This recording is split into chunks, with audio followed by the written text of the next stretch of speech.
Assalamualaikum warahmatullahi wabarakatuh.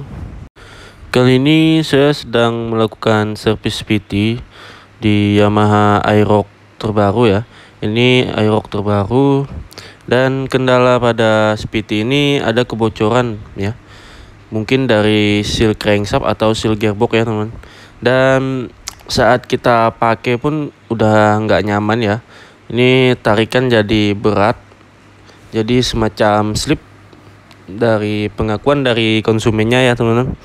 Jadi kita akan lakukan pembongkaran aja dulu untuk bagian SPT ini.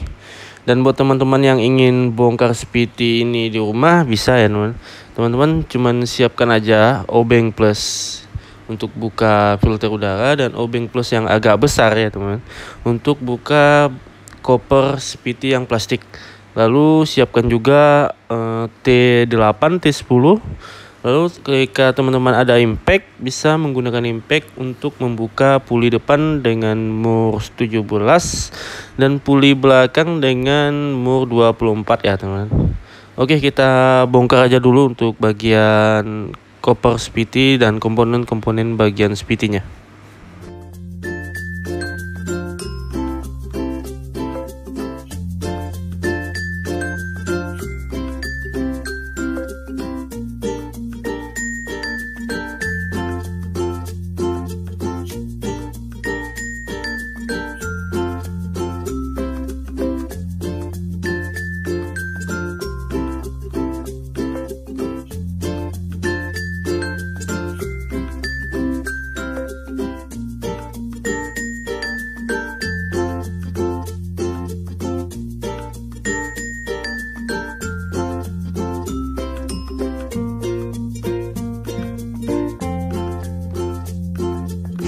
Dan ini udah saya lepas semua untuk bagian komponen-komponen di SPT.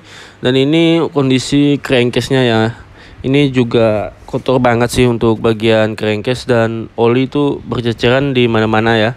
Sehingga oli kena panbel dan rumah ruler ya. Jadi semacam slip gitulah teman. Dan yang bocor itu ternyata bagian di seal crankshaft ya teman. Untuk seal gearboxnya aman. Dan ini buat teman-teman jika ingin mengetahui bagian SPT itu bocor atau enggak, itu bisa lewat selang yang ini ya teman. Jadi kita nggak perlu bongkar untuk bagian SPT-nya. Jadi kita hanya lihat di bagian selang yang hitam itu tadi ya teman. Jadi jika dia bocor itu akan ada oli yang rembes ke bagian selang yang hitam itu ya teman. Dan ini kondisi komponen-komponen yang bagian SPT-nya. Dan untuk bagian rumah, ruler sama kipasnya ini juga udah kemakan ya teman-teman. Dan untuk bagian ini bosnya masih bagus ya, kita akan pakai lagi. Dan ini untuk kondisi ruler sama cam sama karet slidernya ini juga masih layak pakai ya teman-teman. Jadi kita akan pakai juga untuk bagian ruler sama camnya sama slidernya ya. Ini juga masih oke sih teman-teman. Jadi kita akan pakai lagi ya. Dan ini untuk bagian mangkok kampas ganda ini sangat kotor ya teman. Jadi ini akan kita bersihkan. Cuman untuk bagian apa-apa yang diganti nanti kita akan konfirmasi dulu ke konsumennya. Lalu kita akan kasih tahu teman-teman apa yang harus diganti atau yang akan kita ganti pada Yamaha Aerox ini.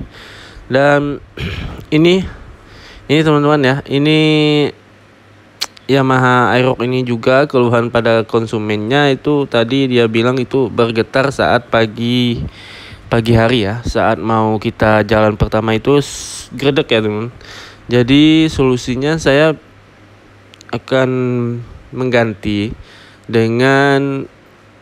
per ya, per kampas gandanya itu dengan kepunyaan motor Xeon ya teman. Kodenya itu 44D. Jadi kita akan ganti pakai per Xeon ya. Ini kampas gandanya pernya masih original Aerox. Jadi kita akan lakukan penggantian dengan yang agak lebih besar menggunakan per dari Yamaha Xeon Karbu ya teman.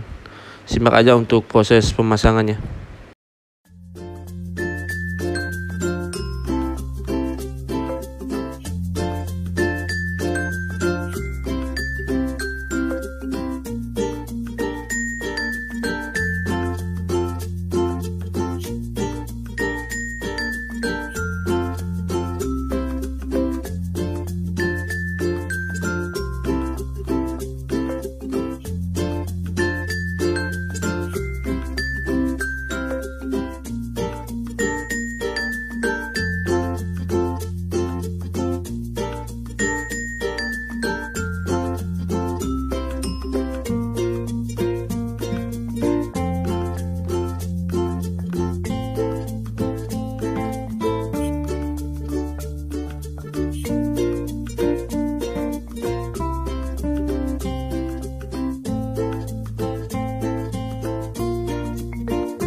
Dan ini ya, ini perbedaan dari per Xeon Karbu dengan per original bawaan dari Aerox.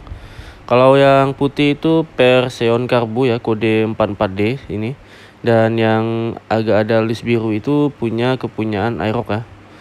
Jadi kita akan pasang nanti untuk bagian per kampas gandanya kita akan ganti pakai punya Xeon ya.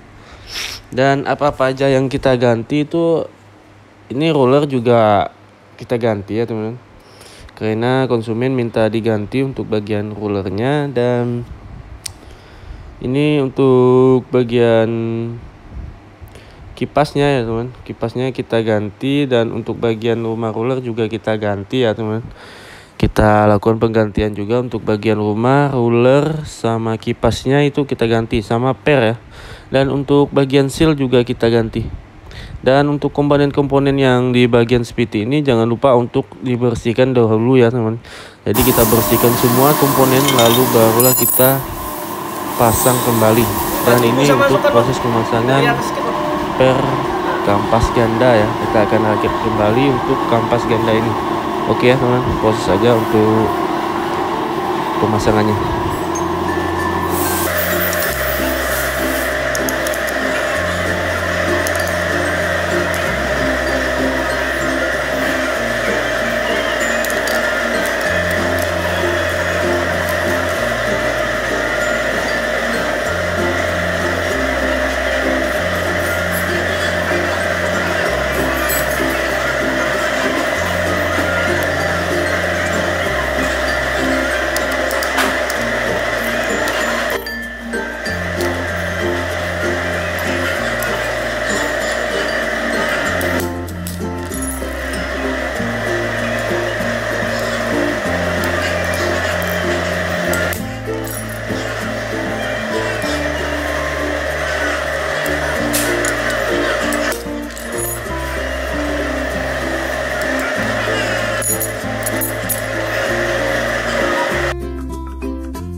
Dan ini jangan sampai lupa untuk dibersihkan dan dikasih oli, diremas-remas seperti ini.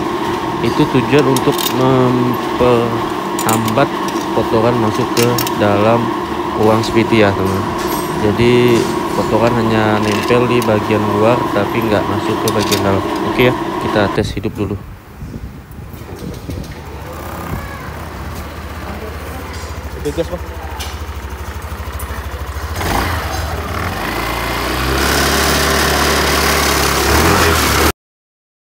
Dan alhamdulillah udah selesai. Dan buat teman-teman, jika mengalami kasus seperti ini ya intinya gini ya teman. Intinya jika mengalami kebocoran seperti ini, teman-teman harus membersihkan terlebih dahulu semua komponen. Lalu jika udah bersih semua, barulah teman-teman pasang ya. Semoga bisa bermanfaat. Sampai jumpa di video selanjutnya. Bye bye.